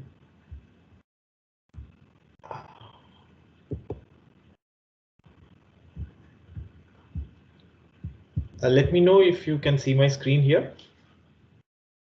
Yeah, we can see your screen. Go ahead. Great. First of all, thanks, and it's an honor to be here talking to all of you. I think we had such wonderful presentations over the last 1.5 hours. It's so interesting to see, and even for us at GE, it's amazing what the other teams are doing. I'm going to spend some time here on talking about our phototherapy solutions. Just trying to move the screen. It's not moving. Just give me a second. Yeah. Click on the screen, and then on the left corner, you'll get arrow. Yep. Okay. Yeah. Got it. Yeah. So as you can see here, I mean, we have a whole range of solutions here. I think we talked a lot about imaging, but GE has a lot of solutions, as you know, right from L&D to the NICU, starting from diagnostic, monitoring, and therapeutic solutions.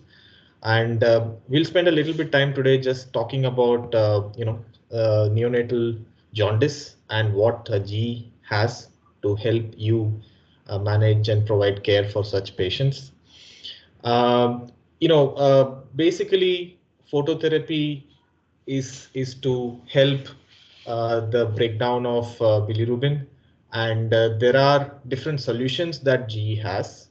However, the key three parameters that one looks at while trying to identify the solution and the suitability is wavelength of light. As we know, the breakdown happens only in a certain wavelength. The AAP guideline states that it's between 430 to 490 nanometers. And then there is also a certain level of irradiance, or in more easier understandable terms, intensity of this light.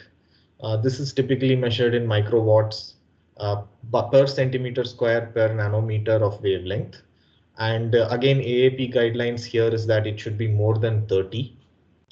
And finally, the surface area in which this light is put on the patient.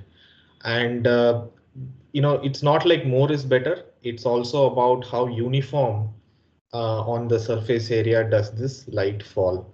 So any phototherapy solution, if we just look at these three axes, you'll be able to understand the suitability and the performance of that device.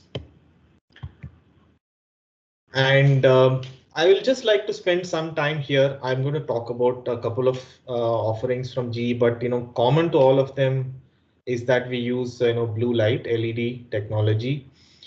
This LED technology does not induce any impact on thermal environment, especially say if the baby is an incubator or warmer. It does not cause transepidermal water loss. Essentially, it's a very safe light, and there are no infrared or UV rays also emitted. As I said, it's very efficient, as we know LED in real life. So there is very less heat transfer that happens. There is only just light transfer that happens compared to the halogen or traditional CFL technologies. And in addition, it's also much greener, much less energy consumption and lower electricity costs. I mean, these are things that we know about LED, and that gets transferred here as well. And finally, they are very, very long lasting and durable. So this reduces operating and maintenance cost. So all of the solutions that GE has comes with LED technology with these benefits. So I'm going to talk about 3 systems here that we have. One is the Lullaby LED phototherapy. The second one is the Giraffe Blue Spotlight phototherapy, and the third one is the Bili Soft, which is our blanket phototherapy system. And I'll spend a little bit time talking about each of them, but also in comparison, what suits best for what kind of care. First, spend a little time on Lullaby. So, Lullaby is, got excellent clinical performance with great ease of use, and is also highly efficient in terms of total cost of ownership. In terms of bilirubin breakdown, it has optimal wavelength delivery peaking at 458 nanometers. It has a high intensity option of 45, as you know, much higher than the AAP guidelines. We also have a lower intensity option, if you want to go for that. And so you can tailor the treatment by the patient. It also has a fairly wide distribution of space, almost 30 by 50 centimeter area, 1500 centimeter square. And it's able to provide light in that wide area with the kind of uniformity that is mandated by standards. So, that's the engineering achievement here. In second point, I would like to maintain here is about the ease of use. We'll talk a little bit more about this in the next slides, but it's extremely easy to use, easy to customize to, the kind of bed you have, and so easy to operate. And finally, it's also very quiet. I think 22 dB is, what we measure, which is very, very whisper quiet. And finally, it comes with the advantage of LED, which is, long life and reduction in replacement costs. So I'll spend a little bit time here. As you can see, the recommended wavelength is between 430 to 490, but Lullaby LED has a wavelength between 450 to 465. That's a very tight spec. And so we are able to provide more light around this optimal care point of 458. Irradiance, we have 2 options, 45. Which is the higher intensity, and then 22, which is at the lower intensity. And you can tailor the treatment depending on the intensity of the treatment that the patient requires. Finally, the surface area and uniformity that I talked about. If we were to consider a full-term infant here, the coverage area, if we can split it, say by 10 by 10 centimeters or 5 by 5 here, you can see that uniformity has to be across the surface area of the baby for the treatment to be effective. And this is why, each of the systems comes with a recommended length or the distance between the light and the baby, because at that recommended distance, you have the right level of uniformity. So this for LED PT is 35 centimeters. For some of our devices, it's slightly different, but it's important that it's kept at this distance to get the maximum uniformity. And so the intensity of treatment is not such that it's more in one part of the surface and less. We want it to be fairly uniform. And then we also have some studies here which says that at this optimal wavelength, a high intensity and uniform distribution, we get a faster serum bilirubin breakdown. I'll spend a little bit time on the usability. I think for some of these devices, usability and how it fits into the other devices in the NICU is also very important. We have a whisper quiet operation for the LED PT, less than 23 dBA rating, and it's been designed without any fans to dissipate the heat inside the light bank. And it's significantly more quiet than the IEC guidelines of 60 dBA. And this is purely based on our design here. And then, of course, we have the ability for the LED light to be focused, so there is no glare on the caregiver. And then, this also helps them not have any side effects like, headaches, etc., that are caused by, light that spills out of the surface area. In terms of compatibility with other units, the head of the device can be removed and be kept on top of incubators, for providing, therapy to patients. And because it's lightweight and this removability helps it for seamless use with incubators. And then I would also like to just point out the other factors here. The height is adjustable and it's lightweight for easy movement. And then of course you can also change the light bank angle to ensure that the treatment is provided at the right distance depending on where the patient is there. And finally, total cost of ownership. I mean, LEDs are reliable and our LEDs are rated lasts up to 50,000 hours. Which is almost 6 years of continuous operation. And this basically reduces in a dramatic reduction of replacement costs, including the costs of downtime. And in addition, LEDs being energy efficient, you also save on electricity, up to 80% less than other phototherapy systems like CFL or halogen systems. If you really look at the total cost of ownership at almost the same acquisition cost, your bulb replacement cost and electricity cost add up a lot for CFL, and for Lullaby LED PT, they are almost 80% lower. I'll just stop here, and this is the LED phototherapy system. To summarize, it has a wide surface area coverage and a lot of configurability to work with several kind of beds, warmers, incubators, and so on. Next, I'll move to the Blue Spot PT light phototherapy system.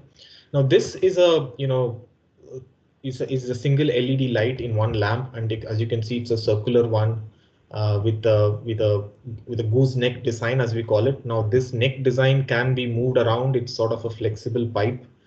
And essentially what we have done here is to enable this design so that it can focus the light therapy at the patient surface. Even though it has a smaller surface than the LED PT, it really allows you to focus the light therapy at the patient because of this flexible arm.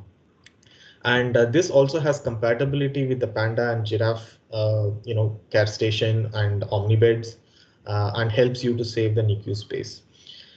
In terms of LED light itself, very similar specs, exceeds all the guidelines. We have a high radiance of 45. The distance maintained here is to be 38 centimeters, meets the spectral wavelength that is most effective. And then we have about 1000 centimeters square of coverage at a slightly higher distance of 35. At 38, I think it's slightly lesser. In terms of bulbs, this is rated to last up to 10,000 hours, and of course has much lesser service cost compared to halogen and fluorescent bulbs. A couple of advantages here, since it has an attachment for the Giraffe and Panda warmers and the incubators, it really allows you to save space here in the NICU. And secondly, because of this neck design, the source of light is here, and so all the noise and heat, whatever it may be emanated, is really away from the baby and away from the caregiver. So if you want the therapy, you can focus the light. If you want to intervene with the patient, you can easily move it out and then bring it back in again. Next, I'll move to the blanket system. I mean, these are very differentiated systems. They allow the baby to be, taken care and swaddled, by the mother or any other caregiver, and really has a big impact on developmental care. I'm sure some of you are leading pioneers with developmental care in India, and so you would really appreciate the benefits these bring in.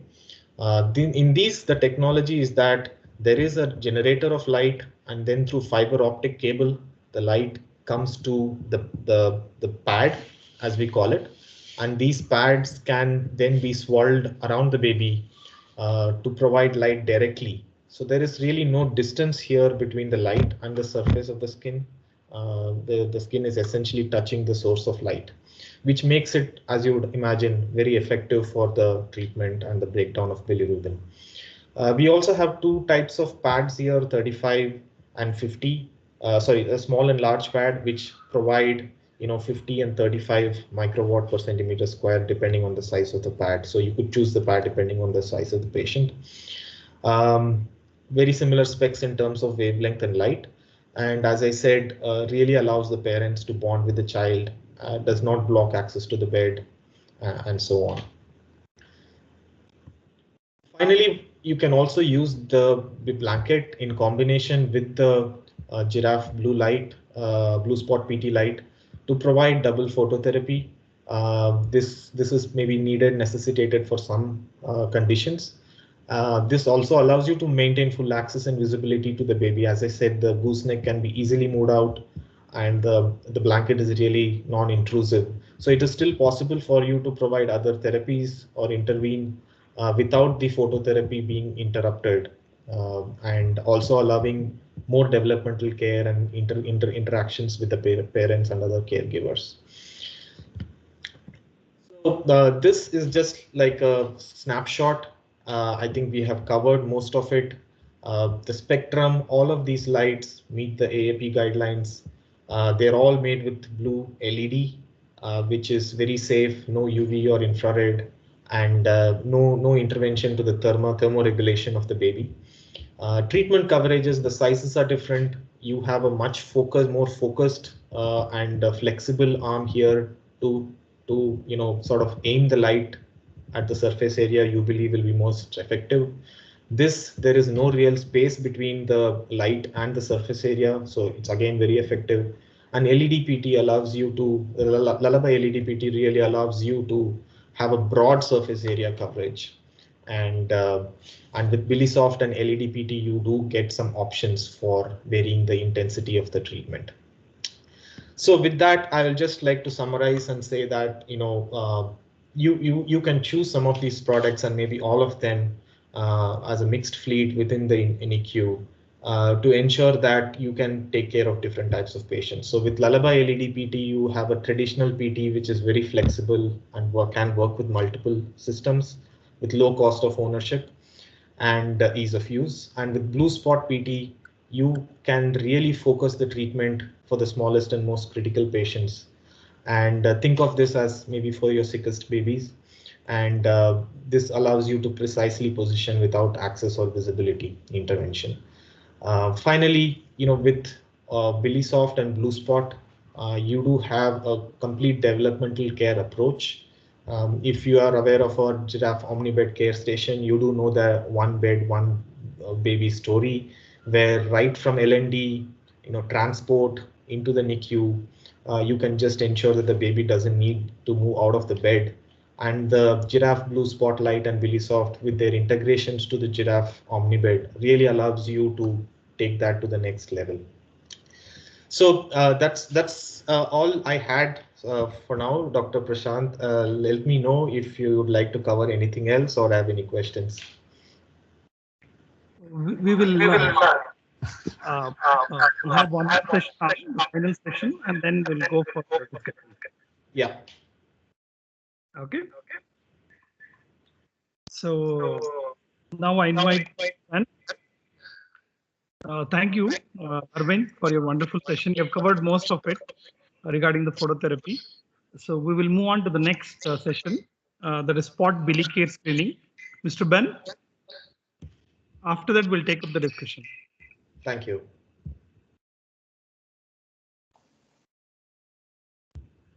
You can stop sharing.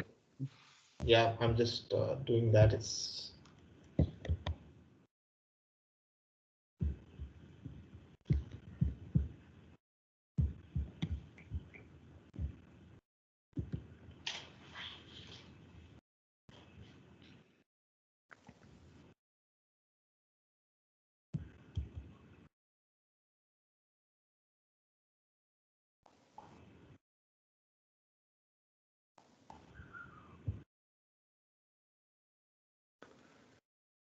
Good evening, ladies and gentlemen. My name is Ben. Can you hear me? Yeah, we can hear you and see your slides as well. Go ahead. All right. Firstly, thank you very much for the invitation. I'm very glad to be here with you. I would like to introduce to you today the Bilicare, a neonatal non-invasive bilirubin meter. A little bit about neonatal jaundice. It is a normal process that occurs in the first days of life, as we all know. More than 60% of the babies will have jaundice. Although treatment is not usually required, it is a case of concern for all of you caregivers and anxiety for the families. And most importantly, if not treated in time, neonatal jaundice can lead to permanent brain damage. Today, we have three screening methods for neonatal jaundice. We have the old visual assessment. The visual assessment is not really reliable. It can lead to overestimation of the risk, which means unnecessary lab tests. Visual assessment can also lead to underestimation of the risk, which could result in a failure to obtain necessary lab tests, which is important. The TSB, total serum bilirubin, this is a lab test. It requires a heel prick, which is painful for the baby. It is also it's also costly to the hospital and time-consuming. I would like to present to you the third method, the fast continuous bilirubin, the TCB. It is more accurate than visual assessment, and study demonstrate a high correlation with the TSB.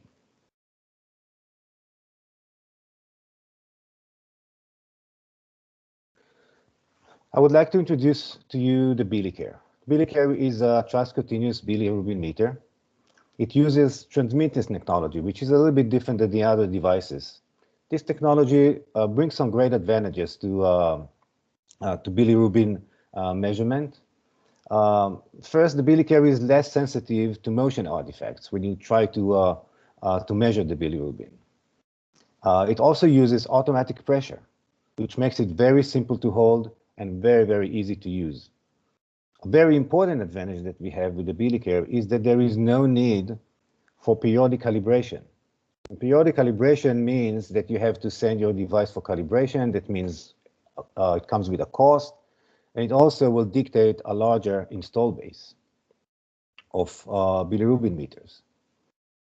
We can do that because we use a very reliable light source. We use LED light, which is powerful enough and very stable. The Bilicare comes with a reusable probe, but it also allows the user to use a disposable tip cover. So you can decide if you want to use it with or without disposables tip covers. It has a touchscreen display and a built-in barcode scanner that you can use to scan the baby and the nurse. The Bilicare can also interface with a PC or transfer the data to a hospital information system.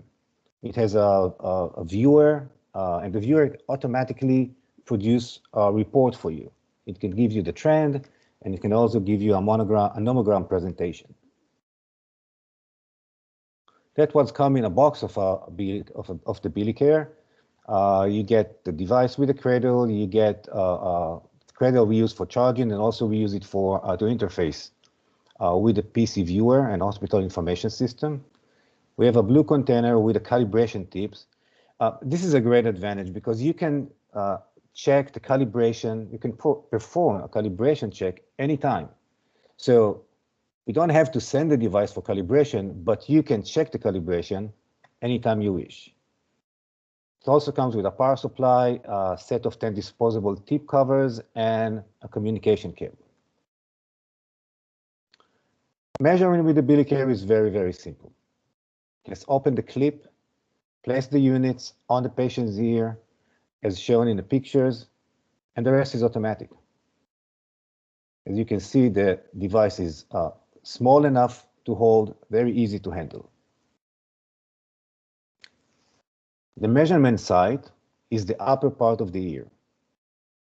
The pressure is automatic, which is a very, very, very important. it's very light. It's a light pressure. So we have a clip that goes over the ear.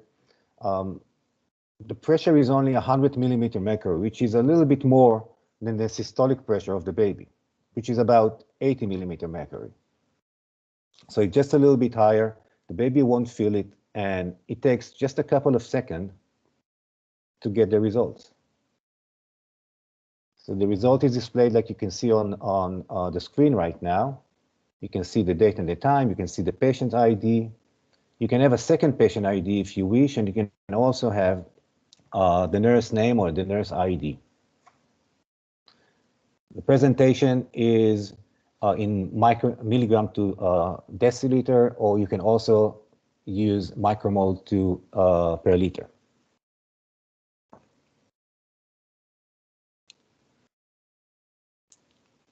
So the Bilicare comes with a viewer. The viewer can produce for you the reports. It's automatic. All you have to do is to add the date of birth of the baby, and the software will present to you the trend. You can also have the trend on a nomogram view, so you can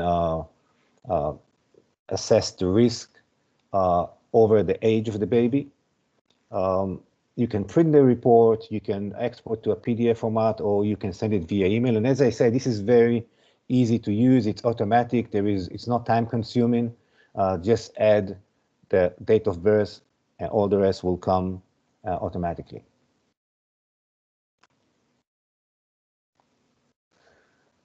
Now let's talk about TCB versus TSB in general.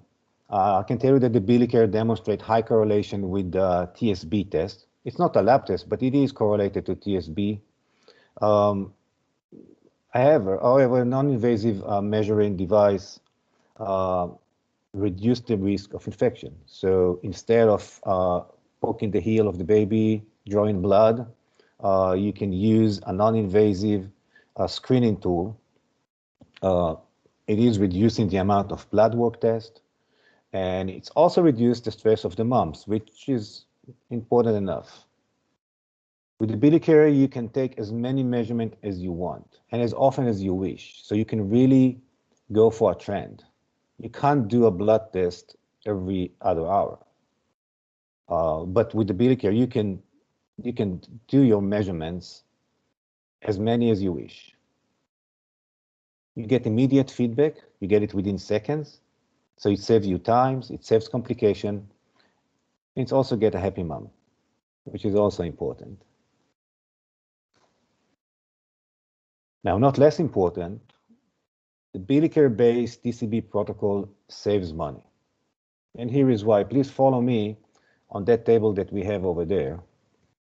We assume in this table 48 hours admission period, and a monitoring of the bilirubin every 8 hours. We use average cost of $1.5 per TSB test for a lab test.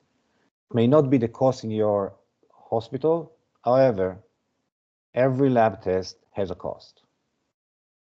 And it's also important to say that you will need probably at least one blood work for every baby anyway. But we still can save 5 blood works for each baby on the course of 48 hours. So on the course of a year, it's a lot of money. The bottom line is that the Bilicare saves stress, saves pain, and save a lot of money. Thank you very much for the opportunity to present the Bilicare, and I'm ready to take your questions. Thank you, Ben. Now the session is open, so I would like to invite our panelist again, Dr. Nilesh.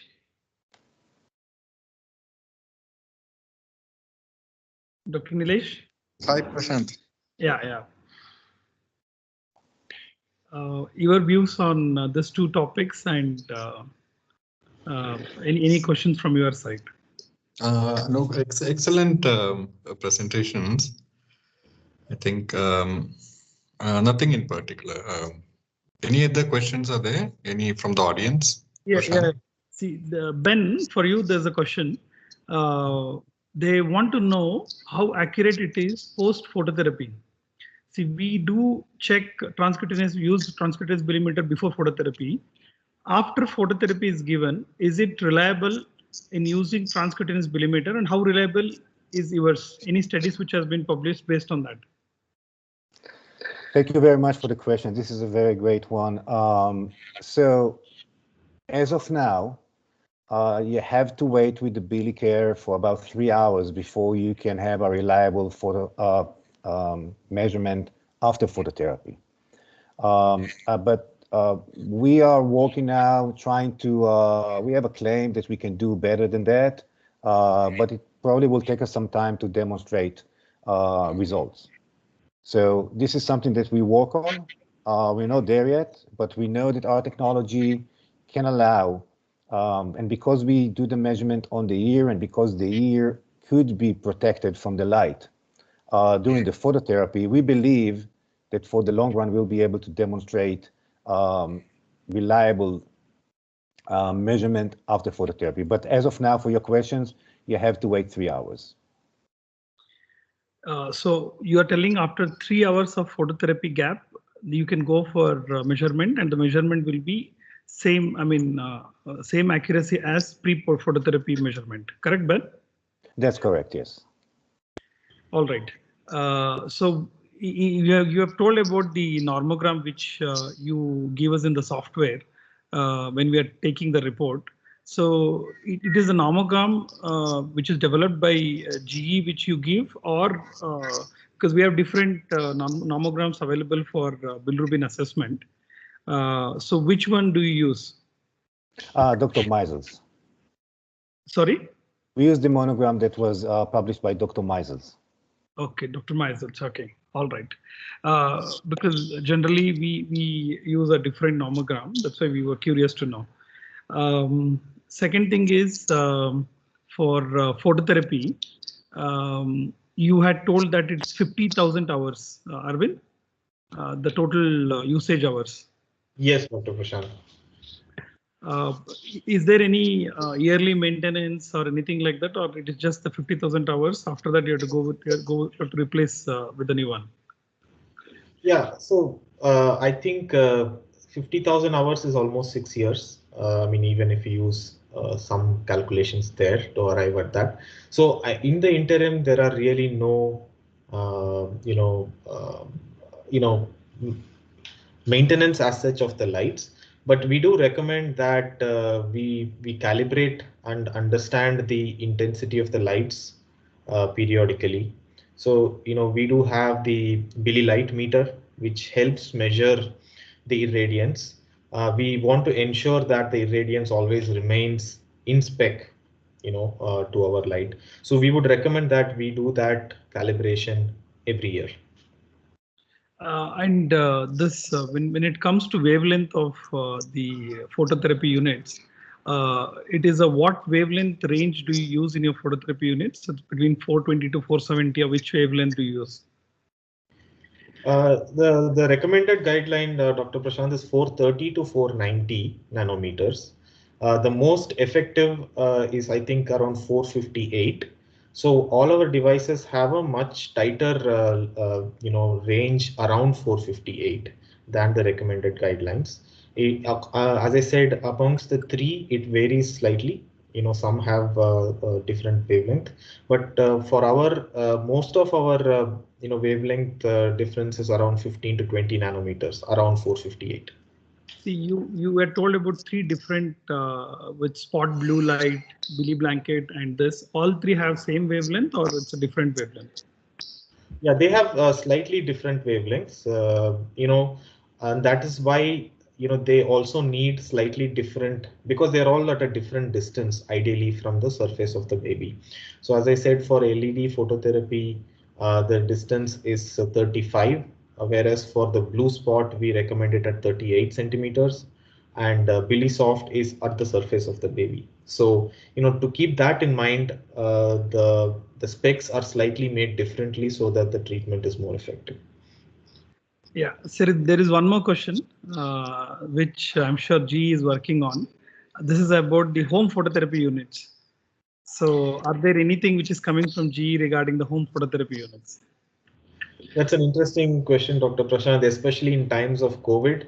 The Bili Soft, which is the blanket, is actually approved for home use in some of the countries where there is regulation. For example, in the US, it is allowed for home use. Considering that if neonatal jaundice is the only reason for the patient to stay back, maybe it does not make sense in a COVID kind of environment. So we have seen, in fact, a huge increase in demand for home care for the Bili Soft, because it is not so I would say intimidating to the parent to just put the baby in the blanket, and it helps them to continue to provide care and swaddle the baby. We believe that the Bili Soft is already sort of ready for home care. I think it's also a question of acceptance by caregivers and by parents to do something like that at home, for us to take that to the next level. Yeah, what is the difference in all the three spot Bili Blanket and the phototherapy units, the regular phototherapy units, in terms of how quickly the bilirubin comes down? That means they're specifically asking about the photoisomerization, which happens from bilirubin to lumirubin when you give phototherapy with that particular wavelength. How quick compared to all these three different formats what you have? We don't have a comparative study there, Dr. Prashant, to share with you. As I said, in terms of wavelength and in terms of irradiance, these are the two clear factors to help bring down the bilirubin. They are very similar. It is just that in terms of surface area and the way the phototherapy is mounted is different. And also, we believe that the use case slightly different here in terms of how sick the baby is, how much the baby is able to, how much of other intervention the patient needs. That determines it more than any difference in care. So I would say that they are almost the same. It's just the fact of usability and interaction with other devices that you would need to make a decision on this. Yeah, Ben, you have a question. Why Bilicare selects the upper part of the earlobe to check? Is there any validated data based on which you have done, or it's because the thickness is less? And what is the rationale behind it? Thank you for the question. So this is a very thin place where we can easily, without a lot of pressure, remove the blood and then shoot light and measure the wavelengths. As I said, we use transmittance technology, not reflectance, like the other devices. So this is a very simple place. We can use a very light pressure to shoot the light and to read the waveforms and get the results. Okay, because all other, as you rightly said, they use different parts, like over the bones they use, and especially over the chest, which gives more accurate measurement when they are comparing with other spot to check. There is one more issue with the Bilicare is the battery life. The touchscreen is good, the display is good, reports can be generated, accuracy is good. Even for post phototherapy, this is more better than the other devices. But when it comes to battery, it just switches off within 20 to 40 minutes to the max. And if you have not charged properly. So is there anything which where we can save the battery life, or anything which can be done from our side as a user? Thank you for the questions. I would like first to say about the question before, and that brings me back to the technology. We use transmittance technology versus the reflectance technology of the other devices. The advantage in this is that with the reflectance technology, you have to be very accurate with the pressure and with the angle that you hold the device. You also have to undress the baby, because most of the time you don't like a very high light source on the forehead, which is close to the eyes. So you have to undress the baby. When we use the ear, first we use a very soft LED light, which is not really a bright light, and also it is very, very easy to use. You don't have to undress the baby. You can just use the free ear that you have. So it is easier to approach to the baby, and the baby will not even feel that it was tested. Regarding the battery, the best practice is to leave the Bilicare in the cradle every time that you don't use it. Many tends to leave it out of the cradle, and then it is losing battery. From our experience, a battery, fully charged battery, will last more than 4 hours, 4 to 5 hours of use, of continuous use. And normally you don't use it continuously, but many times people tend to forget to put it back in the cradle. They put it in their pocket or they put it on the desk, and they don't put it back inside the cradle. Yeah, so probably I've been using this from last I think 3 years or between 3 to 4 years. I'm the first person probably in Karnataka to use in a clinic, not in the hospital setup, this Bilicare machine. It is fantastic. It's my experience as well, because I've compared with other devices as well for an year, but I could not present the data. Anyway, thank you, Ben. So now I require, I invite our delegates, if they have any question, they can directly unmute and ask our speakers. Prashant, Nilesh, one quick thing. There have been some recent studies with respect to Bilicare and transcutaneous, where they kind of block a patch of the skin. Mostly these studies are on the the abdomen, and then the reliability post phototherapy using transcutaneous. So I presume using Bilicare it will be easier because it's easier to block the ear, possibly. But the variation is not much, as Mr. Ben told. After 3 hours of stopping phototherapy, if you check, the variation is not much. Even I have experienced that. It's good. Even post phototherapy, you don't have to do anything, blocking, nothing. So, and it's very even with triple, like very intensive phototherapy, also that holds true. Ben? So it depends what type of phototherapy you will use. As we just saw in the presentation, there are various phototherapy lights.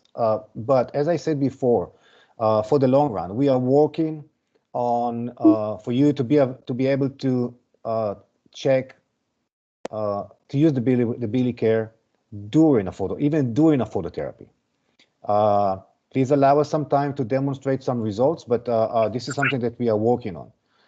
Right now, safely we can say post phototherapy, 3 hours post phototherapy, you can get a reliable measurement. Yeah, Dr. Ravi Khanna, do you have a question? You raised your hand. Yes, sir. We have got valuable phototherapy units in our unit. The problem is all the lights are blue. So when you switch on a light, all the baby appears cyanos all the time. The surrounding also appears bit blue all the time. So why isn't a white light given in between, so that we can see the true color of the baby while under the care? We have to switch off the phototherapy unit or switch on the radiant environment light to assess a baby's color.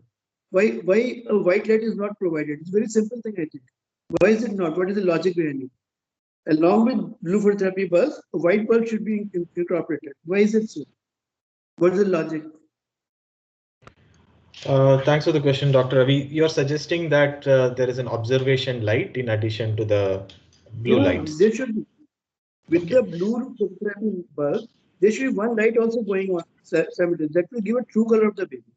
That will show the true color of the baby all the time while the baby is under care, and the baby is receiving phototherapy as well. You just have to incorporate one white bulb in it, which gives a true color. Why the baby should be bathed in blue light all the time? Phototherapy going on, it's okay, but we don't need blue color all the time. That obscures the color of the baby, and that becomes difficult. When you switch off the light, you want to switch off the phototherapy, the baby appears gray, as if the baby has gone into shock. That is a real observation. That's a great feedback, Dr. Ravi. I think we will incorporate that going forward. I mean, I do understand it's not there today, but thanks so much for the suggestion. Yeah.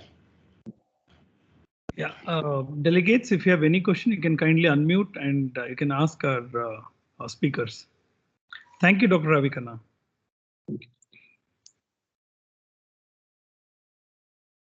Is there any other question?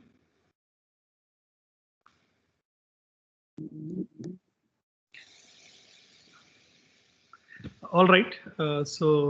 We have with us our President NNF Karnataka State Chapter, Kotreshi sir. Kotreshi sir, Dr. Kotreshi sir.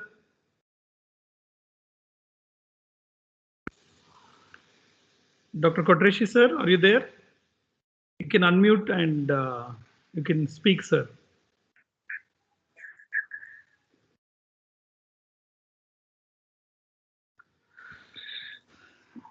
Yeah, I think there are no other further questions.